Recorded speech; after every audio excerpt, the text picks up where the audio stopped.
ही सर्वच राजकीय पक्षाचे सर्व क्षेत्राशी अतिशय जिव्हाळ्याचे संबंध सरांचे होते आणि साहेब हा चालतं बोलतो व्यक्तिमत्व, हसतं खेळतं व्यक्तिमत्व आपल्यातून अचानकपणे निघून गेलं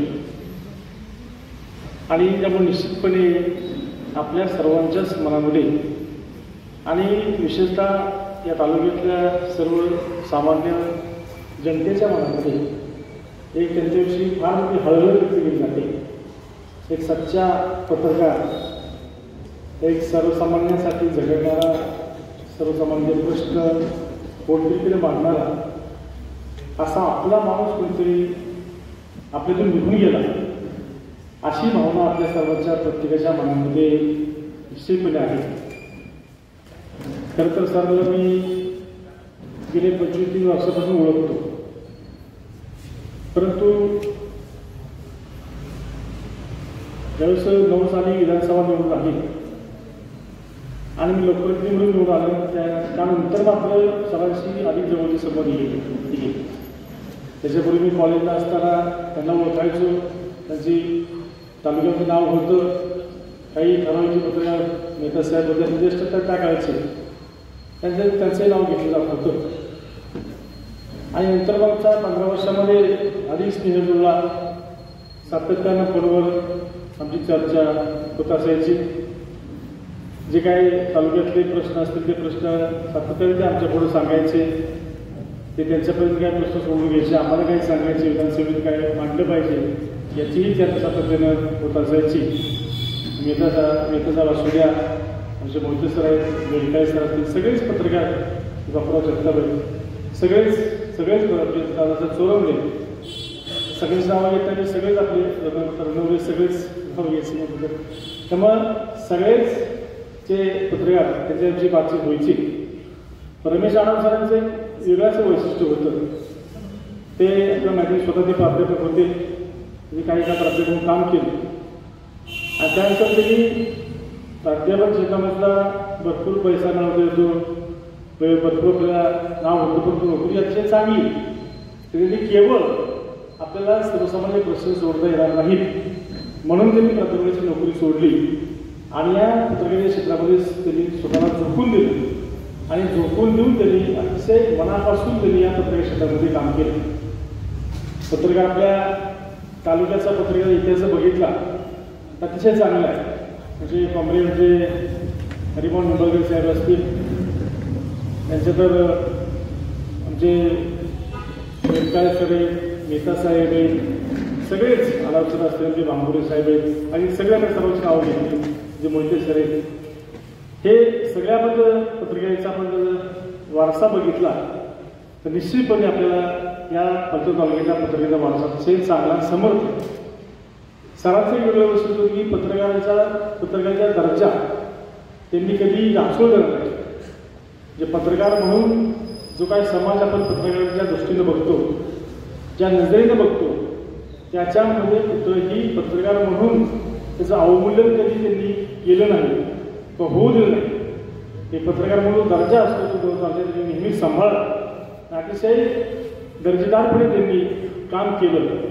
आणि खरोखरच मी थोडंसं मोहितेदारांचं ऐकलं, या ते चळवळी कार्यकर्ता, लहानपणापासून त्यांना चळवळ संघटनेमध्ये काम करण्याची आवड होती. बाबांच्यावर केलेलं काम असू द्या, आधी सगळ्या क्षेत्रामध्ये त्यांनी काम केलं, सामाजिक क्षेत्रामध्ये काम केलं. आणि म्हणून असं एक आपल्या सर्वांशीच हे असणारं असं एक व्यक्तिमत्व, पत्रकार क्षेत्रामध्ये सर्वांशी मित्र संबंध असणारे, तिने अनेक लेखनसुद्धा केले, काही बरेचसे लेख त्यांनी लिहिले, पुस्तकं लिहिली आणि आपण असं वाचन. खरं तर आपल्याला माहिती की पत्रकार म्हणले की आपल्याला सर्व क्षेत्राचं ज्ञान हे असावं लागतं आणि त्यासाठी खऱ्या अर्थानं अध्यापन अध्ययन हे करणं महत्त्वाचं असतं. आणि त्यामध्ये सर हे कुठेही कमी नव्हतं, सातत्याने त्यांचं सगळ्या क्षेत्राचं वाचन असायचं, अध्ययन असायचं. शेवटी आपण जर लोकांचे प्रश्न मांडतो किंवा सोडवतो त्यासाठी आपल्याला माहिती असली पाहिजे. आणि त्यांचे ग्रामीण भागाशी तेवढेच काम जोडले होते, शहरी भागाचे प्रश्न त्यांना तेवढेच माहिती होते, सामाजिक प्रश्न त्यांना तेवढेच माहिती होते. आणि त्यामुळं आपोआपच त्यांचा एक पत्रकार म्हणलं की वेगळा ठसा त्यांचा आपोआप उघडला जायचा अनेक समाजसुद्धा अगदी साताराच नव्हे महाराष्ट्र राज्यामध्ये सुद्धा त्यांनी काम केलं. त्यांना अनेक प्रकारचे पुरस्कार त्यांना पत्रकार क्षेत्रामध्ये मिळाले. मागच्या काळामध्ये काही वगैरे पुरस्कार त्यांना राज्यपालाला मिळाला. तर अशा प्रकारचे अनेक पुरस्कार त्यांनी जिंकले आणि एकूणच त्यांनी या पत्रकार क्षेत्रामध्ये काम करतात. आपल्या गावाचं आपल्या तालुक्याचं नाव कुठंही त्यांनी या नावाला कुठेही कल्पना येऊन द्यावं नाही अशा प्रकारे त्यांनी काम केलं. अशा प्रकारचंच आपलं नेतृत्व हे पत्रकार क्षेत्रातलं अचानक निधन झालं. खरं तर त्यांची आरोग्य तब्येत आपण बघितली म्हणजे चळपाचळ तब्येत, कुठलाही त्यांना त्रास फारसा नव्हता. तरीही अचानक त्यांना या नियतीने त्यांना आपल्याकडून घेऊन गेले. निश्चितपणे अशा प्रकारचं निधन कुणाचंही होऊ नये. त्यांचा एक चिरंजीव मुलगा आणि एक मुलगी असं एक छोटंसं कुटुंब आहे. अतिशय प्रेमाचं कुटुंब त्यांनी आपल्या कुटुंबाने तेवढंच प्रेम केलं. सगळे नातेवाईक असतील, नातेवाईकांनी चर्चा ऐकली. नातेवाईकांनी सुद्धा अतिशय त्यांचं मनापासून प्रेम होतं सगळ्यांच्यावरती. सगळ्या कुटुंबाला सांभाळ करायचं त्यांचं जागृत होतं. आणि असं एक मित्रांचं नातं असणारं आपलं जे सहकारी आपल्याला निघून गेले. मी माझ्या वतीनं या ठिकाणी रमेश आलावसर यांना बाबूर आदरांजली व्यक्त करतो. पण त्यांची सुरुवात जिथून झाली ती मराठा विद्या प्रसारक समाज संस्थेच्या श्रीमती प्रेमलताई चव्हाण हायस्कूलमधले ते प्राध्यापक ज्युनियर कॉलेजचे होते. काही काळ त्यांनी प्राध्यापकी केली, विद्यार्थ्यांना घडवलं आणि त्याच ठिकाणी पुन्हा आम्हाला रुजू होण्याचं खऱ्या अर्थाने भाग्य मिळालं. म्हणजे पत्रकार, एक शिक्षक, एक गुरुवर्य यांच्यामधून आम्हाला बरंच काही शिकण्यासारखं आणि मिळालेलं आहे. पण खऱ्या अर्थाने त्यांच्यामधला एक माणूस होता. सामान्यातला असामान्य माणूस जर म्हटलं तरी वावगं ठरणार नाही. असे आढाव सर गेले. साहित्य असो, कला असो, क्रीडा असो, विज्ञान असो, राजकीय असो, सामाजिक असो, शैक्षणिक असो, सर्व क्षेत्रामध्ये त्यांचा एक असा धावता काय असायचा, आढाव असायचा आणि ते चालतं बोलतं व्यासपीठ होतं. याच ठिकाणी ते जर कधी कार्यक्रम असता सामाजिक किंवा साहित्याचा तर इथं सर्व पत्रकार मंडळी बसलेली असायचे. शुभ्र कपडे असायची, बाया घुमटलेली असायची, चष्म्याची फ्रेम असायची आणि पेन असायचा. लहान असले तरी डॉक्टर साहेब त्यांना ते आदराने बोलायचे आणि मोठे असले तरी आदराने बोलायचं. असा आधारवड आपल्यातून निघून गेलेला आहे. निश्चित कुटुंबाची हानी भरून निघणार नाही. पण ऋषीला माझं सांगणं आहे, जाणं अटळ असतं पण जाण्यानंतर बापच असतो. ती जागा कोणीच घेऊ शकणार नाही. पण ऋषी, मला तुला एक विनंती करायची की सरांचा वसा आणि वारसा, एकता दर्शन, पत्रकारिता, सामाजिक कार्य जर तू पुढं घेऊन गेला तर खऱ्या अर्थाने तू वडिलांना एक चांगल्या प्रकारची श्रद्धांजली अर्पण केली असं मी सांगतो. आणि तेवढं तुझ्याकडं कर्तृत्व त्यांनी निर्माण केलेलं आहे. मी तर म्हणतो त्यांना ते कळलेलं होतं म्हणून मुलगा त्या क्षेत्रामध्ये आणला. अशी पत्रकारिता मी बघितलेली नाही की मुलाने बापाने एकत्र केल्याचं दुर्मिळ उदाहरण सरांच्या माध्यमातून आपल्याला भेटलेलं आहे. बहुजन समाजापासून ते तळागाळातल्या समाजापर्यंत त्यांनी सगळ्यांना न्याय दिलेला आहे. आणि मी सांगतो भगवंतांनी सुद्धा त्यांना न्याय दिलेला आहे. 100 वर्ष जरी माणूस जगला तर तो आपल्याला हवसा वाटतो, पण जगावा असं, मरावे परी कीर्तिरूपी उरावे, चंदनासारखा ध्येय जिंकला आणि ते निघून गेले. आणि जाताना त्यांनी सुद्धा आपल्याला एक वारसा दिला की मी माझ्या कुटुंबाबरोबर होतो. ज्या ठिकाणी आंबेडकरांनी दीक्षा घेतली त्या आंबेडकरांच्या नागपूर या ठिकाणी दीक्षामध्ये ते गेले आणि ज्या दिवशी गेले त्या दिवशी लोकशाहीर अण्णाभाऊ साठेंची पुण्यतिथी होती. आणि ज्या दिवस त्यांचा वाढदिवस असतो त्या दिवशी अण्णाभाऊ साठे यांची जयंती होती. सांगा मला शोकाकुल बंधूंनो, याच्यासारखं दुसरं जाणं चांगलं कुठलं असतं? सांगा ना तुम्ही, याच्यासारखं दुसरं चांगलं कुठलं असतं? लोकशाहीर अण्णाभाऊ साठेंनी जे काम केलं, मला वाटतं अण्णाभाऊ साठेंना वाटलं असेल माझं उर्वरित काम करणारा कुणीतरी माझा वारसदार असावा म्हणून त्यांनी आढाव सरांना या पत्रकारितेमध्ये सामाजिक कार्यामध्ये टाकलेलं असतं. म्हणून दुःख मानू नका. दुःख या गोष्टीसाठी करा की त्यांचा वसा आणि वारसा आपल्याला चालवायचा, प्रत्येकाला त्यांच्या कुठल्याच गोष्टीला दाग लागणार नाही याची आपण सगळ्यांनी काळजी घेऊया. आणि या ठिकाणी खरंच मी पत्रकारांना धन्यवाद देतो की आपण आपापसामध्ये मतभेद विसरून ज्यावेळेला असा एखादा कार्यक्रम घेता हा नाहीच घेतला पाहिजे, त्यामध्ये तुम्हालाही धन्यवाद दिला पाहिजे. आणि पुनश्च एकदा ऋषी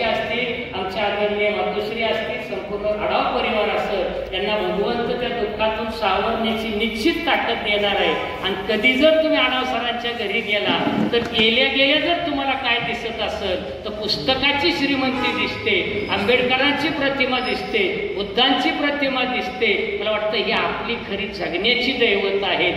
त्यांना पूजण्यापेक्षा त्यांचे विचार आढाव सरांनी जसं समाजापर्यंत पोहोचवलं तसं ज्याने त्यांनी त्या मार्गात जर पोहोचवलं तर मला वाटतंय आढाव सरांना खरी ती श्रद्धांजली होईल. प्राध्यापक रमेश आढावांचं जर विचार पाहिलं, माझा स्वभाव इतका तापट पण ते मला कधीच काय म्हणले नाही. म्हणजे इतका बर्फासारखा त्यांचा ते पण इतकं विद्रोही परंतु बर्फासारखं शांत व्यक्तिमत्व. सरांनी इतकी माणसं कशी मिळवली, सरांनी इतकं काम कसं केलं, हे कोण आहे. मी अगदी सातत्यानं सरांच्या अधूनमधून बाहेर जरी गेलो तरी असायचो. आणि सरांनी लहानपणी दिग्गज लोक पाहिली की महाराष्ट्रामध्ये आणि देशामध्ये ज्यांचं नाव होतं ते सामाजिक, राजकीय आणि वृत्तपत्राच्या सर्व क्षेत्रामधील लोकांनी त्यांनी पाहिलं. या ठिकाणी पलटण तालुक्याचे विविध क्षेत्रातील मान्यवर आहेत. आढाव सरांनी कुणाला काय मागितलं नाही, देण्याचं काम करत होते. आणि प्राध्यापक आढाव सरांना साथ देणारी त्यांची या ठिकाणी ज्या मॅडम आहेत, जी मुलगी आहे, एक मुलगा आहे, त्यांनी सुद्धा काही मागितलं नाही माझ्या माहितीनुसार. आणि म्हणून आपण कोणी वर्गमित्र असाल, राजकीय क्षेत्रातील तज्ज्ञ असाल, परंतु आढाव सरांनी प्रत्येक माणसाला काही ना काही दिलं. एखादा माणूस विद्युत मधला असेल, एखादी पाण्याची टाकी गळत असेल, एखादा रस्ता होत नसेल आणि सर्व प्रकारच्या माणसाला त्यांनी जो आधार दिला तो आधार करत असल्याला वाटतं की हे करता येईल का. या ठिकाणी मी जास्त बोलणार नाही, परंतु आढाव सरांनी जेव्हा एकता दर्शन सुरू केलं, आढाव सरांनी जेव्हा लोकमत सुरू केलं काम आणि तरुण भारतचं, सरांनी अत्यंत कमी वेळामध्ये अत्यंत मोठं काम केलं. राष्ट्रीय स्तरावरचे नेते असतील, राज्याचे नेते असतील, राजकीय, सामाजिक, कृषी सर्व क्षेत्रातील सरांचा अभ्यास खूप होता. आपल्या मुलाला घडवण्यासाठी आतापेक्षा ते करत होते आणि त्यांनी 30 रुपये पोराला आणलं. एक अत्यंत आदर्श मुलगा येतो आणि सरांचं सर्व घर अत्यंत आदर्श आहे. आणि सरांनी इतक्या कठीण परिस्थितीमध्ये आपलं आयुष्य उभा करून सुद्धा सर आज इतक्या मोठ्या याच्यावरती आलेले होते, कीर्तिमान झालेले होते. आणि म्हणून त्यांचे सर्व सहकारी या ठिकाणचे जे आहेत पोरं सर्व त्या सरांना फार मोठा सरांचा आधार होता. कोणी किती मोठा आहे त्यापेक्षा तो लोकांना किती मदत करतो. सूर्यासारखं तेजस्वी आणि जैन देण्याची ताकद सरांच्या मध्ये होते. आणि म्हणून त्यांचे वडील तुकाराम आढाव असतील, तिथून गुरुवारीची प्रेरणा आणि परंपरा घेऊन ते इथे आले. खेड्यापाड्यातला हा विद्यार्थी महाविद्यालय शिवाजीराव भोसलेंच्या काळापासून ते पुणे मुंबई गेला, पण कुठेही थांबले नाही. तिथं आले, इथली सेवा केली या तालुक्याची.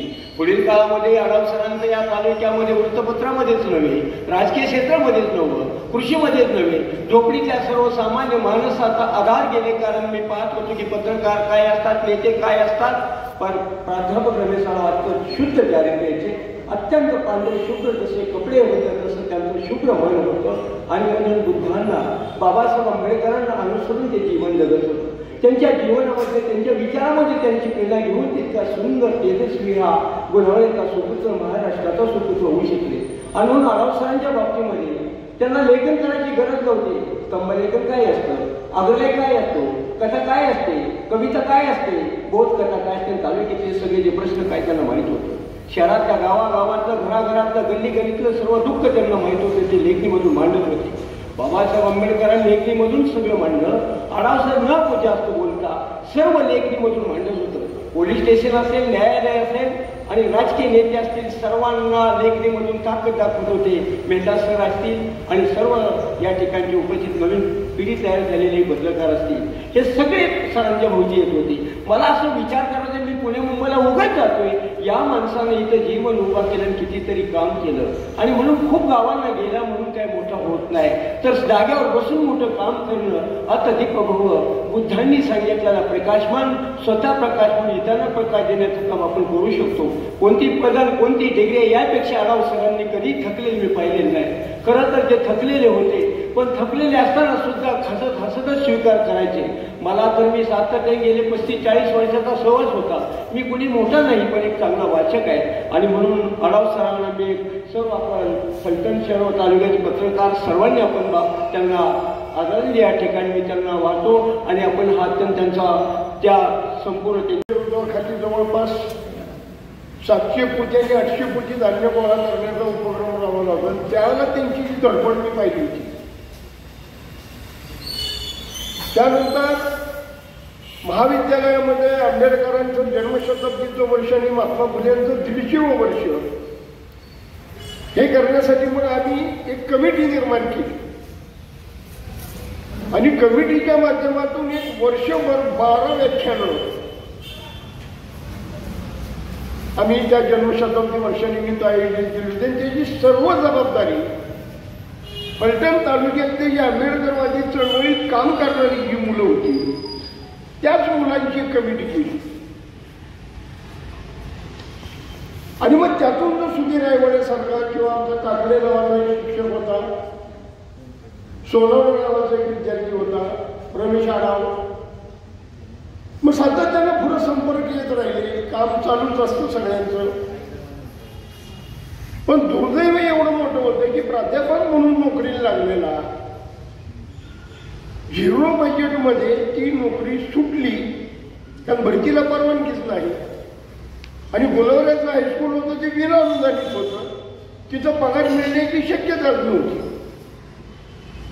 आणि मग अपघातानं हा माणूस पत्रकारितेमध्ये आला आणि पत्रकारितेमध्ये आल्यानंतर जे काही काम उभं राहिलं ते विस्ताराने सर्वांनी सांगितलेलं आहे. त्यामुळे मी काही सांगत बसत नाही.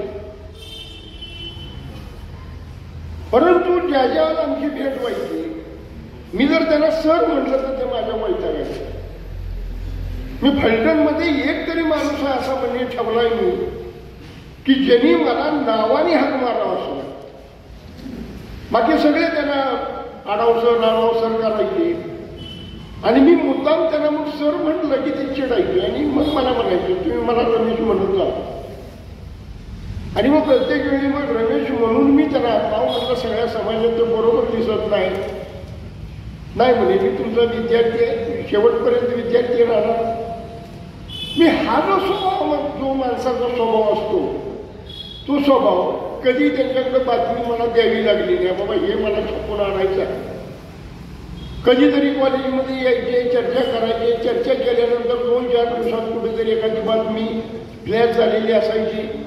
पण बापू तुम्ही एवढं काम करताय की तुमच्या पाठीमागं कोणतरी उभा असलं पाहिजे आणि ती भूमिका विद्यार्थी म्हणून मी बजावतो. परवा अगदी सकाळी बातमी वाचली, व्हॉट्सअपला पडलेली होती आणि तो प्रसन्न चेहऱ्याचा तो फोटो टाकलेला आणि क्षणात मन शून्य झालं लगेच की असं कसं काय होऊ शकतं. मी रात्री झोपलेला आणि सकाळी उठलेला माणूस सर्व कुटुंबियांच्या देखत तिथं कोसळतो, तो दीक्षाभूमीत कोसळतो. मी त्यासाठी सुद्धा कुठेतरी एक भाग्य लागतं. एवढं त्या निमित्तानं सांगतो.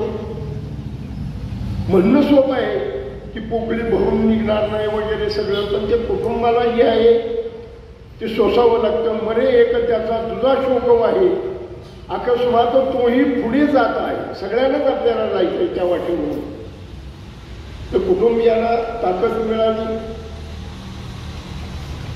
हे सोसणं सोपं नसतं, पण ते सोसण्याचं मानसिक बळ त्याला तथागत गौतम बुद्धानं द्यावी एवढी अपेक्षा व्यक्त करतो आणि रमेशला भावपूर्ण श्रद्धांजली अर्पण करून मी थांबतो. बसल्यासारखं झालं आणि त्यावेळी मी मुंबईत होतो आणि आमची एक कार्डियक कॉन्फरन्स होती हृदयरोग तज्ञांची. ह्या माणसांची पत्रकारांची सरांची 30-32 वर्ष आम्ही आमच्या कुपोषणच्या माध्यमातून टचच्या माध्यमातून सेवा केली. त्यांना थोडं काही झालं तरी बांबोरी आणि आमचे एका साहेबांना घेऊन यायचे. थोडं काय वाटलं की ते बांबोऱ्याला किंवा कोणाकडे फोन करायचं आणि मेहता साहेबांना फोन करायचं आणि माझ्याकडे आणायचं. त्यांना काय असं BP वगैरे थोडाफार होता आणि थोडा हृदयाचा त्रास असायचा. त्याचे औषध पाणी वगैरे 25 दिवसापासून होतं.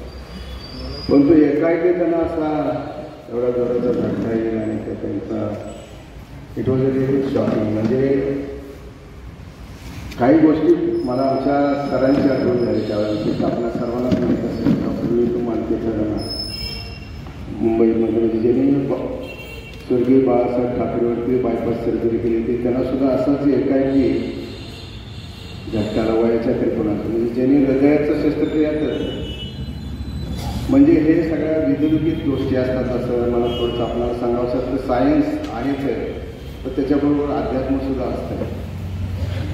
तेव्हा अध्यात्मात आणि जे काही घेऊन गेलेलं असतं ते परमेश्वरांना ते घडायच्या वेळेस कुठं घडणार, काय घडणार, विमानात घडणार, इथं तिथं रस्त्यावर, हॉस्पिटलमध्ये किंवा आणखी ठिकाणी, तर हे आपण स्वीकारलं पाहिजे. आणि हे खरं तर भरपूर शॉकिंग आहे. आणि त्यांच्या कुटुंबातून मोठा डोंगर कोसळला आहे. त्या ऋषीचं सांत्वन करता करता मला नातेवाईक आहे त्यांच्या घरातल्या लोकांचे माझे वेगळे रिलेशन्स होते.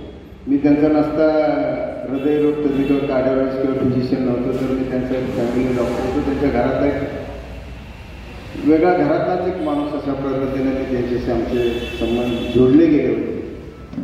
आणि अशात नसतं निघून जाणारा माणूस म्हणजे आम्हाला एकदम आमच्या निकोप हॉस्पिटलवरती सुद्धा तेवढीच शोककळा पसरलेली आहे. आणि आमच्या ट्रस्टवरती सुद्धा सर नसते, प्राध्यापकच नव्हते, नसते पत्रकारच नव्हते, तर ते त्यांचं जे तुम्ही पाहिला सर हसत लोकांना समोर आपलं स्वतःचं कितीही काय असेल तर स्वतःच्या हृदयात ठेवायचं आणि समोरच्या माणसाला खुश करायचं, ही त्यांची वेगळ्या पद्धतीची पद्धत होती. आणि अशा माणसांना आपल्यात नाही का की निघून गेल्यामुळे आपण सगळेच एकदम म्हणजे असं एकाएकी झालं म्हणजे.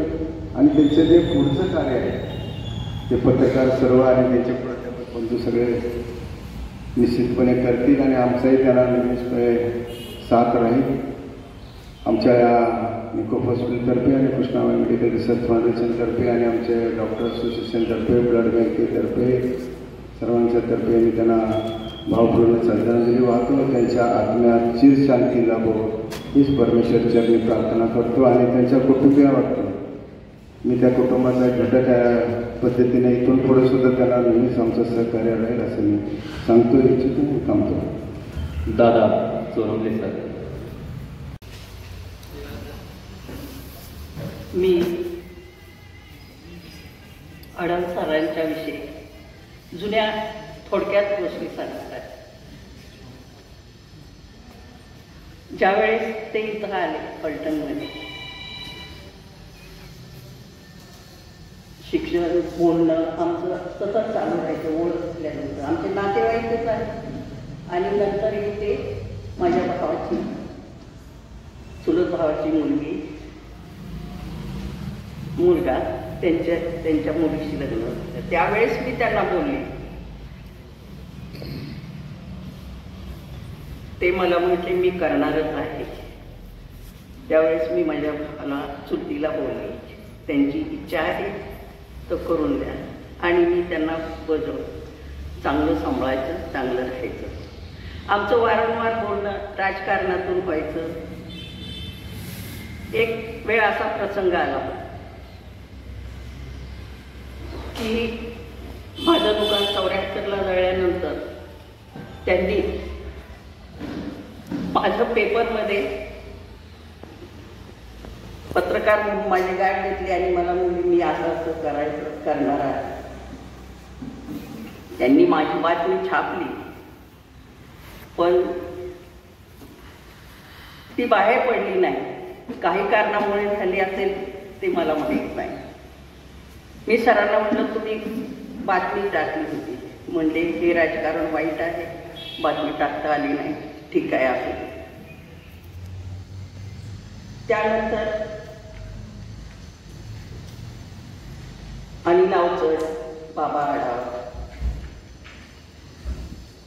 सगळे मंत्री यशवंतराव चव्हाण वगैरे येऊन गेल्यानंतर मग मला ते म्हणले गेली ना तुझी बातमी, आता घाबरू नको.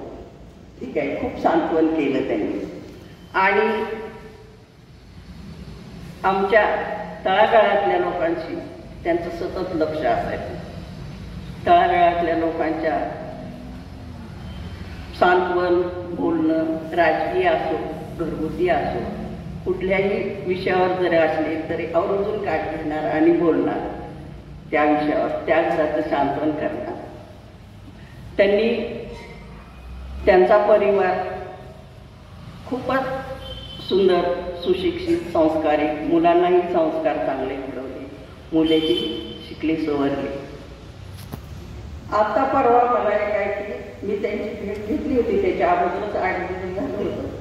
तर म्हणजे मी नागपूरला जाणार आहे आणायला. ठीक आहे म्हटलं.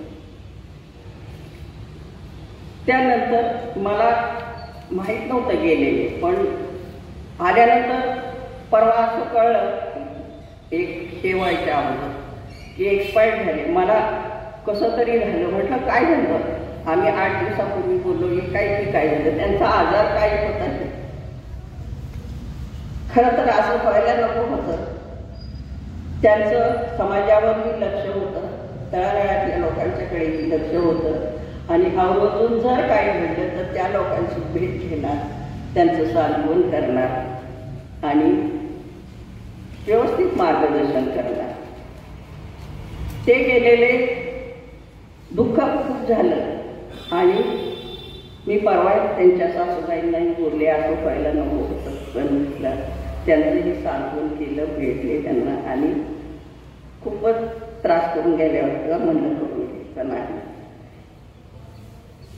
ते माझ्या वेळेस तर मला खूप दुःख झालं. त्यावेळेस माझी गाठ घेऊन माझं भरपूर सांत्वन केलं. 1 महिना मी आजारीच होते. ते दुकानदाराला मला म्हणजे कांता तू हिंमतबाज आहे, परत दुकान उभा कर. आणि मी त्यांच्या सांगण्याने मी ते दुकान परत उभा केलं आणि माझं काम चालू. एवढं चांगलं मार्गदर्शन करणारा, सर्वांच्याकडे लक्ष देणारा तळागाळातला माणूस गेल्याबद्दल खूपच दुःख झालं आणि समाजातल्या लोकांची आता त्यांच्यामुळे अधुरी कामं होती. त्यांना माझा कोटी कोटी प्रणाम. एवढं बोलून मी नम्रपूर्वक श्रद्धांजली व्यक्त करतो. आपण सगळे इथं आज या क्षणासाठी जमलोय. हा क्षण नसता आला तरी खूप बरं वाटलं असतं. या क्षणासाठी इथं भाषण करायला खरंच नको वाटतं, पण आपण बोलल्याशिवाय सुद्धा त्यांचा परिवार आहे मागे राहिलेला. या परिवाराला प्रोत्साहन मिळणार नाही, ताकद मिळणार नाही. आणि आपल्या कुटुंब प्रमुखांनी, आपल्या घरातल्या प्रमुख व्यक्तींनी तालुक्यात काय काम केलं हे त्यांना समजणार नाही की त्यांनी कुणाकुणाची कामं केली, कुणाकुणाची मदत केली. तर हे सगळ्यांच्या आतापर्यंत प्रत्येक वक्त्याच्या तोंडून सर्वांनी सांगितलं की त्यांचं चारित्र्य कसं होतं, निष्कलंक होतं, काम कसं होतं, निस्वार्थी होतं, निपक्षपातीपणे काम करणारं हे व्यक्तिमत्व होतं. आणि बऱ्याच जणांनी सांगितलं की लहानापासून थोरांपर्यंत कोणीही केलं तरी ते सर्वांना ज्याच्याप्रमाणे वय आहे, त्याचं कर्तृत्व काय, त्याप्रमाणे सगळं त्यांची चर्चा असायची. कधीही मनामध्ये अहंकार ही भावना नसायची. आमची कायम डेक्कन चौकातल्या त्यांच्या ऑफिसमध्ये कायम भेट व्हायची. ऋषी सुद्धा असायचं कधी कधी, आमची कायम भेट व्हायची, चर्चा असं होत असायच्या. कधी ऑफिसवर सुद्धा ते बऱ्याच वेळा माझ्या ऑफिसवर सुद्धा यायचे, चर्चा व्हायची आमची सारखी. परंतु असं नाही की एक पक्ष धरून चाललेत असं किंवा एकाची बाजू धरून चाललेत असं नाही. जो चांगलं करतोय त्याला नेहमी पाठिंबा देणारं हे व्यक्तिमत्व होतं. आणि आज खरं तर फलटण तालुक्यातील सर्व त्यांचे सहकारी पत्रकार बांधवांचं आभार मानायला पाहिजे. आभार मानणं चुकीचं आहे तसं, पण त्यांनी जे प्रेम व्यक्त केलेलं आहे ही शोकाकुळ सभा ठेवून त्यांचं मनापासून मी त्यांना अभिवादन करतो सगळ्यांना. आणि आता ज्या शुक्रवारी ही घटना घडली त्याच्या अगोदर 2 दिवस पूर्वी सरांच्या ऑफिसमध्ये आम्ही बसलो होतो. पाऊण तास जवळपास आम्ही गप्पा मारल्या. खेळीमेळीच्या वातावरणात आमच्या सर्व गप्पा झाल्या. सर्व विषयावर आमची चर्चा व्हायची, विविध विषयावर चर्चा व्हायची. परंतु कधी असं वाटलं नाही की 2 दिवसानं काय वेगळं काहीतरी घडणार आहे. आणि शुक्रवारी मी एका हॉस्पिटलमध्ये आईला घेऊन आलो होतो आणि मोबाईल उघडला आणि बघितला तर एकदम धक्का बसल्यासारखं बसलं.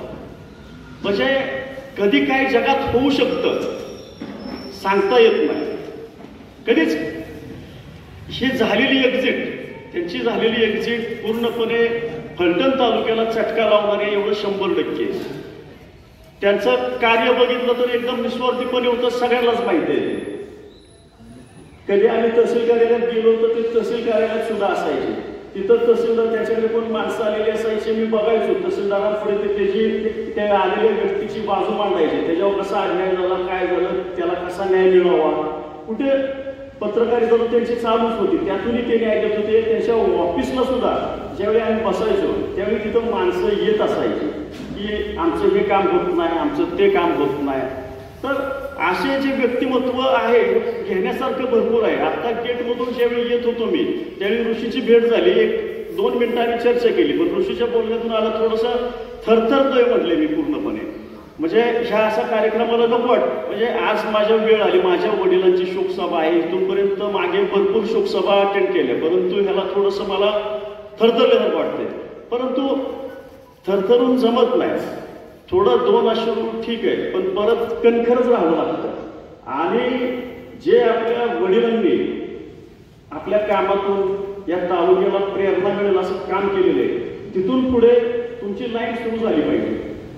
ही आता जे सगळ्यांनी सांगितलंय की तुमच्या वडिलांचं काम आहे आणि ते निश्चितच अभिमानास्पद आहे. त्याच्यामुळं जे होतं ते आपल्या हातात नाहीये, झालं ते आपल्या हातात नाही. 1 ऑगस्ट आता नुकताच सरांचा वाढदिवस आलेला होता. आम्ही जवळपास ह्या 3-4 वर्षापासून सलग त्यांच्या वाढदिवसाला असायचो, त्यांच्या घरी आमची भेट व्हायची. परंतु दुर्दैवानं आज ही वेळ आता काळाने आपल्याकडून हिरावून घेतलेली आहे. त्याबद्दल एक मनात तीव्र भावना आहे. जास्त काही आता बोलत नाही, पण सर्वांच्या वतीनं, सर्व फलटण तालुक्याच्या वतीनं, सर्व फलटण तालुक्यातील जनतेच्या वतीनं, आमच्या प्रजा गट फलटण तालुक्याच्या वतीनं आढाव सरांना नम्रपूर्वक श्रद्धांजली अर्पित करतो आणि थांबतो. प्राध्यापक रमेश आढाव सर हे ज्येष्ठ पत्रकार कोणत्या अँगलनं म्हणावं हे समजत नाही. कारण सरांकडे बघितलं, जी येरीवारी घरी गेलं, चौकात भेटलं तरी सर एक तरुण व्यक्तिमत्व, आपल्यापेक्षा उत्साही, बोलण्यात तोच रुबाब, वागण्यात तोच रुबाब असायचा. आणि त्यांच्यामध्ये गुण बघितलं तर सरांना 1, 2, 3 पिढ्यांशी संबंध ठेवण्याचं जी कसब होती त्यांच्यामध्ये, ती खरं वागण्यातून होती. सरांची माझी ओळख ज्यावेळेस आमचे वडील पंचायत समितीला उभा राहिले होते त्यावेळेस सरांचे बंधू आनंदराव आढाव सर जिल्हा परिषद उभा राहिले होते. आणि त्या दरम्यान प्रचाराच्या काळात सरांची आणि माझी भेट झाली. पण सरांचा शब्द त्यावेळेस मी साधारण 12वी FYला होतो. सरांनी आजपर्यंत कधी आले तरी हा शब्दच वापरला नाही. कोणी किती लहान व्यक्ती आला तर त्यांना आवडजावं बोलणे आणि त्याच्यानंतर खऱ्या अर्थानं सरांच्या मार्गदर्शनाची सुरुवात झाली. सरांनी प्रत्येक वेळेस प्रत्येक गोष्टीत मला मार्गदर्शन केले. ते माझ्या पुढे मार्गदर्शक नव्हते तर आमच्या वडिलांपासून फॅमिलीपर्यंतचे मार्गदर्शन. कोणत्याही गोष्टीला कधीही सरांनी की असं झाले आणि सरांच्या कानावर पडलं सरांचा फोन येऊन सांगणार हे अशा पद्धतीने केलेलं चुकीचं आहे, तिथं एवढी दुरुस्त करा. आठवड्यातून 1-2 वेळा ऋषीची माझी सरांची डेक्कन चौकात भेट व्हायची. आम्ही ऑफिसमध्ये भेटायचो. कितीतरी वेळा सरांना सहज विचारलं, सर आपलं घर जवळ असताना ऑफिस कशाला? सर म्हटले आतापर्यंत येताना किती लोक भेटले? बरेच पूर्व भागातले लोक ज्यांचं तहसील कार्यालयात कोर्टात काम असायची ती लोक मोकळ्या वेळेत समजा 3 वाजता तारीख असेल तर 10-11 वाजता आले तर सरांची इथं जाऊन बसायचं. आणि तिथून सरांचं समाजकार्य सुरू व्हायचं की कोणाचं काय राहिले नडले आडले सर तिथे सगळ्या गोष्टी देत असायचे. एक प्रसंग असा होता, ज्यावेळेस मी मागच्या वर्षी पंचायत समिती लढत होतो त्यावेळेस रात्री 11:30 वाजता मला एक फोन आला, तुम्ही कुठे? म्हटलं सर मी अशा ठिकाणी असा प्रचार करतो. त्यावेळेस बांबुरे सर होते, किरण गोळे होते. यांना रात्री 11:30 वाजता येऊन सरांनी मला धीर दिला की तुझा प्रचार एकदम योग्य रीतीनं चाललाय आणि हार जीत या सगळ्या गोष्टी घडत असतात, पण तो लढतो करतो ह्याचं मला नवल वाटतं आणि मी तुझ्या पाठीशी कायम आहे. आढाव फॅमिलीचं प्रत्येकच गोष्टीत काही गोष्टी असल्या तर मी आनंदराव आढाव सरांना विचारायचो, सर असं वागायला करायचंय का? तिकडून यश आलं तर माझी तयारी असायची. ज्या ज्या वेळेस मला गरज पडली त्यावेळेस सर उभे राहिलेत आणि खऱ्या अर्थानं सरांच्या वार्डातून ज्यावेळेस मला आज इथं सांगायला अभिमान वाटतो की माझ्या पाहुण्या रावळ्यांच्या वार्डातनं मी रिवर्स राईट होतो, पण आढाव सरांच्या वार्डातून मी पुढे होतो. ते सर्व श्रेय आढाव सरांना होतं, कारण रात्रीचा दिवस करून सरांनी रात्री प्रचार तर केलाच, पण दिवसभर सर सगळ्यांना फोन करत होते की एक उमदं व्यक्तिमत्व आहे, त्याला मदत करा. आणि त्या दृष्टीनं म्हणजे कधीही कुठल्या अपेक्षा न ठेवता कुठली चुटकी पुटकी बातमी पाठवली, सर अशा पद्धतीची बातमी लागून जाईल, तो काळजी करू नको. ह्या दिवशी नाही लागली, दुसऱ्या दिवशी नाही, तिसऱ्या दिवशी पण ती बातमी लागलेली असायची. खास करून एकट्या माझ्यावरती नाही, नवीन तरुण मुलं जी राजकारणात येत होती, समाजकार्यात येत होती, त्यांना सर्व सरांचे मार्गदर्शन असायचे. एक काळ होता 2000 साली नुकती मी दारूबंदीला सुरुवात केली होती गावात. त्यावेळेस आधार कोणाचा घ्यायचा, त्यावेळेस गायकवाड म्हणून आपले राजुरीचे पत्रकार होते, सरांच्या हाताखाली असायचे. सरांनी मला गायकवाडांना सांगितलं की जे काय असेल ते कव्हरेज करायचं. दारूबंदीच्या सरांनी माझ्या 2-3 बातम्या एवढ्या पाठवल्या. पाटील म्हणून PI होते, त्यांना सांगून सरांनी स्वतः की हे चांगलं काम आहे. आणि खरोखर 20-21 वर्ष दारूबंदी झाली गावात. सरांनी एवढ्या जहाल बातम्या लिहिल्या होत्या, वरपासून खालीपर्यंत त्या बातमीची दखल घेतली. म्हणजे सरांचं कर्तृत्व ते छोटं अजिबात नव्हतं. त्यांना जे माणसं घडवल्यात, जी व्यक्तिमत्व घडवल्यात, ती आजही त्यांच्या रूपानं उभे आहेत आणि सरांच्या रूपानं ती अजून पुढं दिसणार आहे. ऋषी आणि फॅमिली, आढाव फॅमिलीच्या दुःखात मी कायम सहभागी आहे आणि त्यांच्या दुःखात मी सामील आहे. इथून पुढे या कुटुंबाला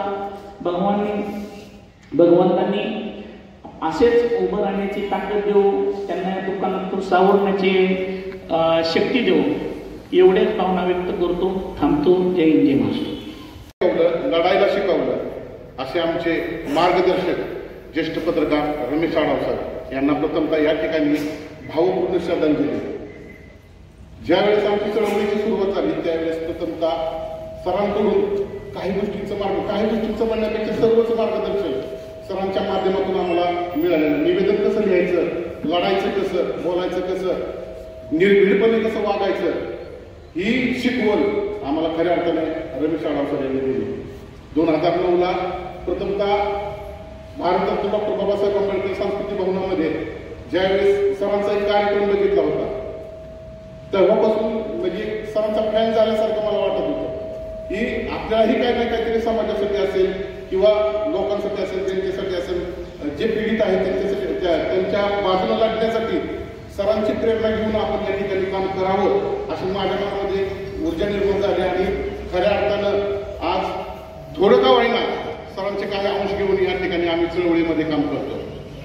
ज्या वेळेस 2009 मध्ये जे सरांना भाषण केलं होतं त्या भाषणावर एक जबरदस्त असा ठसा उमटवत त्यांनी चांगल्या पद्धतीनं त्या ठिकाणी समाजातील ज्या काही घडामोडी आहेत त्या मांडण्याचा प्रयत्न केला. बोलण्यासारखं या ठिकाणी खूप काय आहे, परंतु जे मधल्या काळामध्ये ज्या 6, 7, 8 महिन्यापूर्वी ज्या इलेक्शनच्या काळामध्ये सरांबरोबर आम्ही जे दिवस घालवले, सकाळपासून ते संध्याकाळपर्यंत सरांचा सहवास मिळत होता, सरांबरोबर काम करण्याची संधी मिळत होती. खूप काही ते दिवस आठवत आहेत. व्हॉट्सअपला ज्यावेळेस सरांचा एक फोटो पडला आणि सरांचा फोटो पडल्यानंतर मी काही क्षणातच ऋषीला फोन लावला. ते तिकून ज्यावेळेस ऋषीचा एक आवाज ऐकला ना त्यावेळेस मन भारावून गेलं की नक्की माते म्हणजे जाणवतच नव्हतं की सर आपल्याला सोडून निघून गेले. त्यानंतरून जेवढे सोशल मीडिया असेल किंवा जेवढ्यांना फोन करता येईल तेवढ्या सर्वांना फोन करून सांगितलं की आता सर आपल्यापाशी आपल्यात राहिलेले नाही. खूप मोठं दुःख आहे. सामाजिक चळवळीत काम करणाऱ्या नवनवीन कार्यकर्त्यांची खूप मोठी हानी या ठिकाणी झालेली आहे. जास्त काय बोलणार नाही, परंतु कामगार संघर्ष संघटनेच्या वतीने आणि बौद्ध समाजाच्या वतीने निर्भीड या वाघाला माझा क्रांतिकारी जय भीम एवढं त्या ठिकाणी बोलतो थांबतो. पत्नी मनीषा, जिला ते मुलगी म्हणून संबोधायचे आणि ज्या ज्या वेळेला आता आपण सगळे कार्यक्रमात बसलोय, पण डॉक्टर B.R. आंबेडकर आयटीचा कुठलाही कार्यक्रम त्यांनी कधीही मिस केला नाही. प्रत्येक वेळेला ते हजर असायचे. असं वाटतं इथंच कुठेतरी स्थिर बसले. आणि ते पाहतात.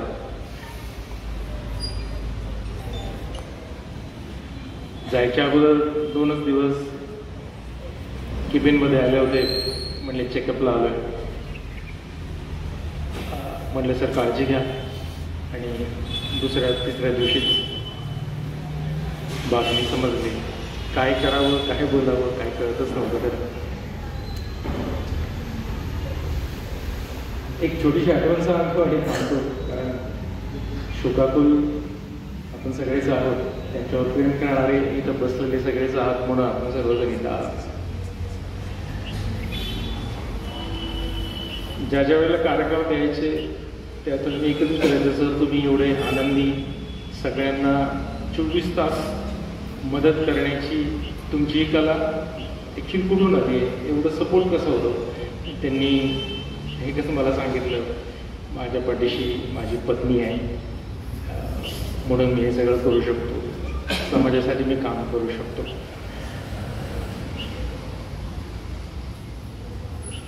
खरंच अत्यंत अंधकारापासून मनीषा आणि मी आणि डॉक्टर बी आर आंबेडकर IITच्या आमच्या सर्व कुटुंबांकडून सरांना आदरांजली वाहतो. विचार असत ते आपल्याला तळागाळातल्या माणसांपर्यंत आपण कसं त्यांना मदत करू असे नेहमी असायचे.